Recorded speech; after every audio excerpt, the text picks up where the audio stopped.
When I was a child, I discovered in the Liverpool Central Library a, a series of encyclopedias called, I might get the pronunciation wrong, but it's Grimmick's Encyclopedia of the Animal World. And it's probably one of the greatest encyclopedias on animals. It was extraordinary.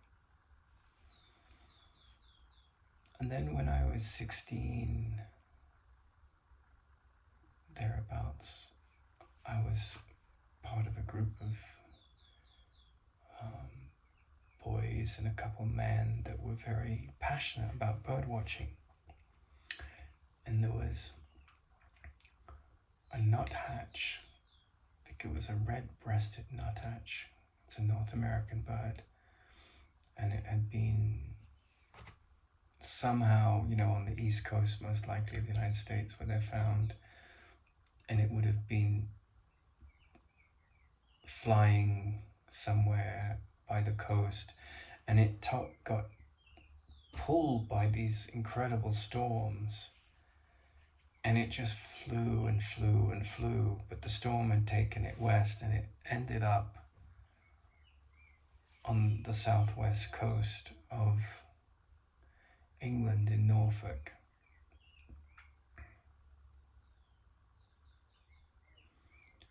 And I went to see it. It was like a 6-hour drive, maybe 7-hour drive. So there were 4 of us in the car. There was a biology teacher who was my tutor. He had studied at Oxford under Richard Dawkins. And we drove to this forest in Norfolk.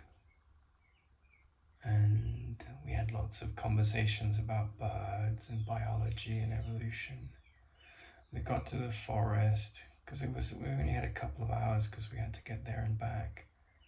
So we left very early in the morning, and then we got to the forest, and there must have been 3,000 people in the forest, millions of dollars of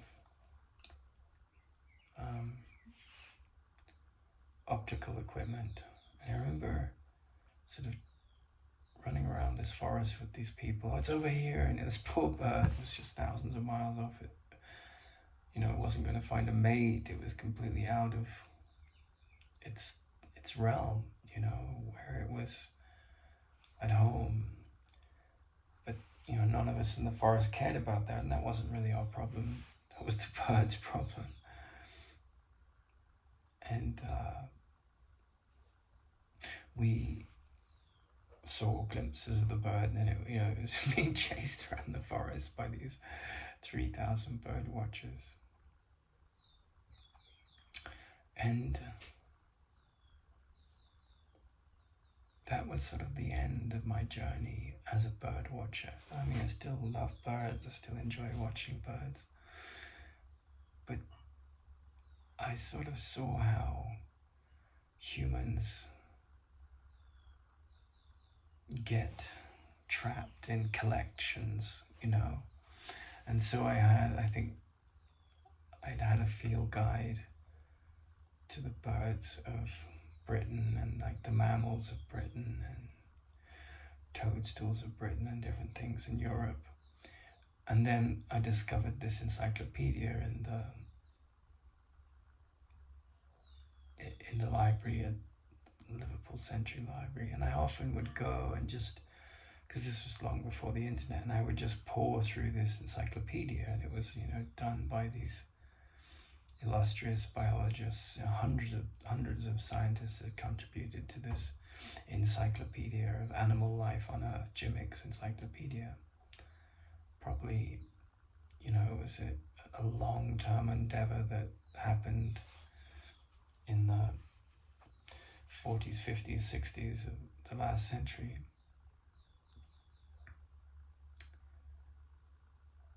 And if you look at anybody, someone that's passionate about cars, or someone that's passionate about going to religious pilgrimages, or collecting football cards, or going to art galleries and getting a taste of all the different expressions of artistic possibility, and then choosing a particular period that you're passionate about. I think we all have our version of my story, which is, in my case, it was a deep devotion to the variety and beauty and mystery of the natural world. But at a certain level, it's collecting experiences. And something shifted in me, that day of the bird that was being chased in this forest by 3,000 bird watchers. And it didn't seem too different to me to, like, these people that spot trains and mark down their registrations and stuff.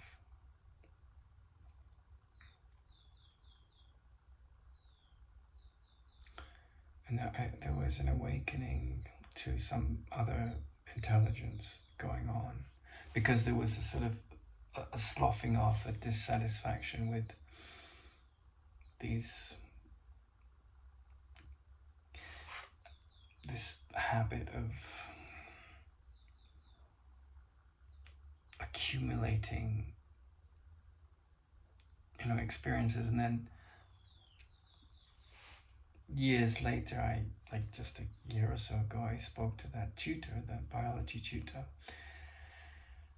and I was fond of him, still am.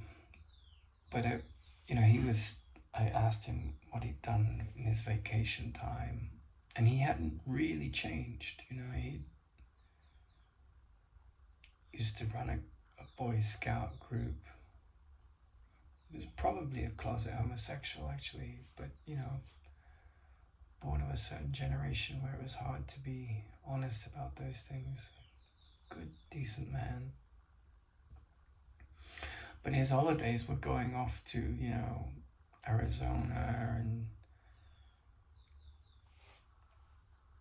I can't recall the other place he went, but it was somewhere sort of in the southern hemisphere. And he would pay these birding guides to take him on these trips to see all these extraordinary and unusual species, the kind of species that you could sort of hear about in Jimmick's encyclopedia.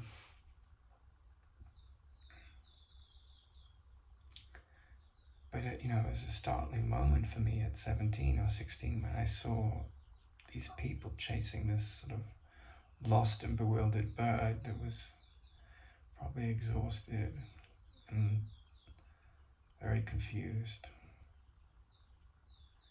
just to add another species to their list.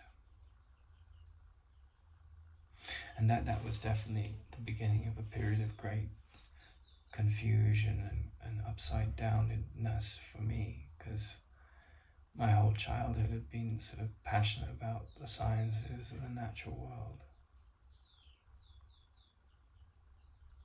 And that character came back to me in my mid to late 40s, because I went through a divorce and I tried to find meaning, and I had been sort of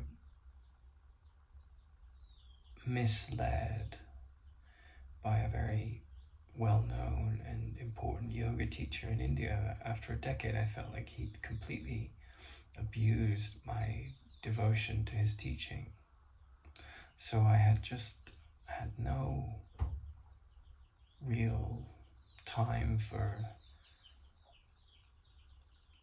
spirituality or psychotherapist. So I thought, the world is real. I'd had all these inner experiences which I tried to push down. The world is real, and our job is to make the world a better place. That was the sort of reactive mind. So I had some profound experiences around, the future of fuel. I thought, this is where my destiny lies. And I got on a degree course to study psychotherapy. And it was like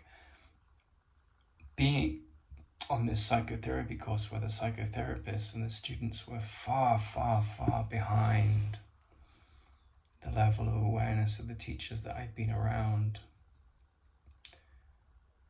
And then chasing my interest in physics and hydrogen fusion and profound things there, I hit a wall, and the wall that I hit was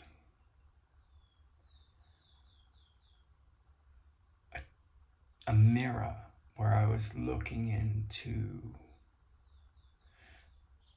the practical value of fixing things in the world and the identity I'd attached my ride of I'm important because I can talk about these things too, like we all want some sense of validity from the world to, oh well, he's talking eruditely. And it wasn't just that, it wasn't like a vain kind of sense, it was like a real sense that I can help. I mean, I've sort of had some insights here about fundamental physics. I'll run into that room very calmly and focus my mind. I'll give everything to it.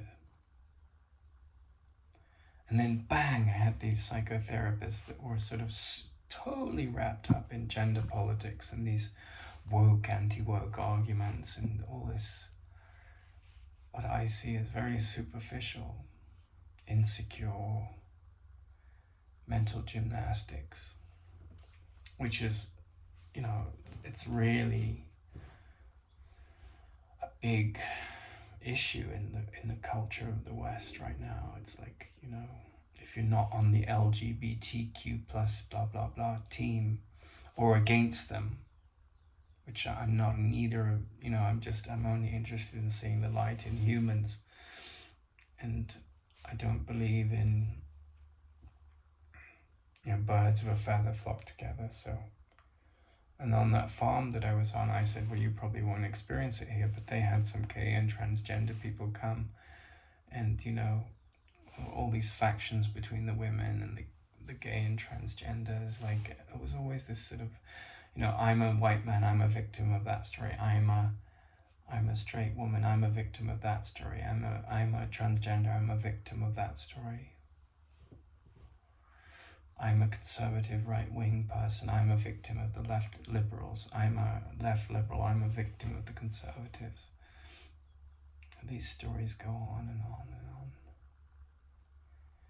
And for me, I then went to the monastery, the Buddhist monastery. I visited it, and there's still this sort of momentum in my mind that I should go and explore fundamental physics.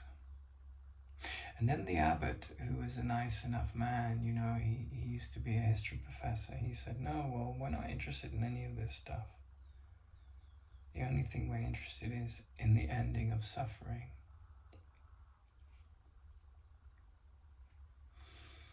And that's all I'm really interested in. But then to go into the monastery, I'd have to pay off all my debts, dedicate myself to that life, and only meat. Now, it's not that only eat their diet, right? And I've found that for the health problems I've had, that just eating beef has been the best solution at the moment. I've had different diets, but that one might change. But at the moment, it seems to be working. And you can be free, inwardly free in a place like that, in a monastery. That's what they're designed for. But then there's so many rules and so many, that's come through centuries of like living and having all these issues come up, and then there's more rules and more rules.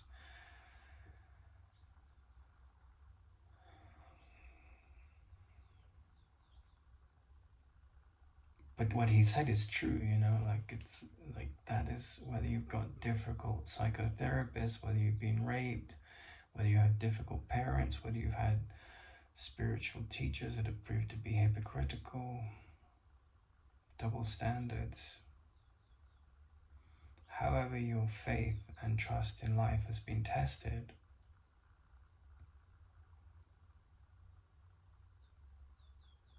the fundamental focus of wisdom and love is how do you end suffering inside yourself.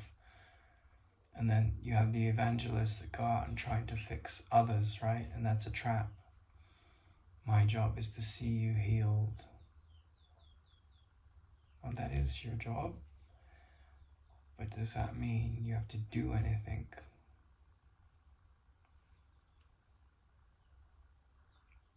Well, if you believe you have to do anything, you go and start a church and a religion, or you become a holier than thou atheist psychotherapist. All kinds of illusions come with the ego's thought system of what healing is about.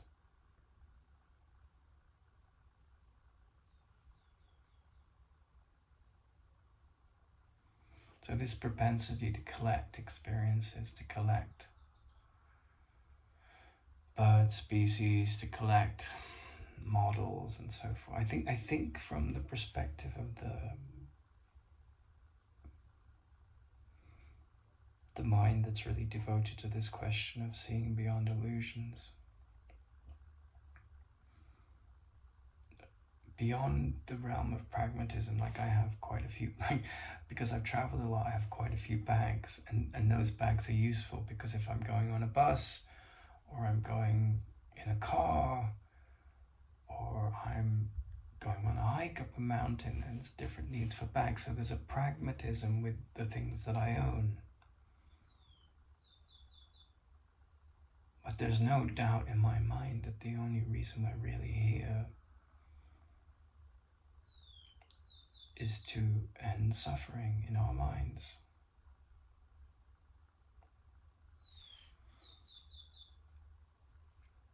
And so then, who am I becomes a fundamental question. And if the I that you define yourself to be is not happy because it hasn't seen 4,000 birds, or it hasn't, been to every football match, or it hasn't, got a sexy woman at his side or a sexy man, then that I will continue to manifest experiences of up and down. I need this to complete me. I need this experience to justify where my happiness comes from. And that's a kind of, you definitely hit a wall when you realize that's not where happiness lies. It can be quite traumatic and challenging experience to go through those inner changes. And then once you got there, you're looking in the face of death, right? This body dies. But what is death? There's the death of the body, but then there's the death, the joyous death, of the death of all your grievances and judgments and lack of trust, and the death of your lack of faith, and the death of your beliefs in gods and no gods. All of those things are such a blessing when those deaths come. Or you have to believe my way of seeing, or some insecurity that you're trying to get someone to join your tribe. The death of all that is, and the death of this accumulative mechanism that measures its validity and its sense of importance or fulfillment through seeing another bird, and you sort of come to a place where that's my meaningless thoughts are showing me a meaningless world.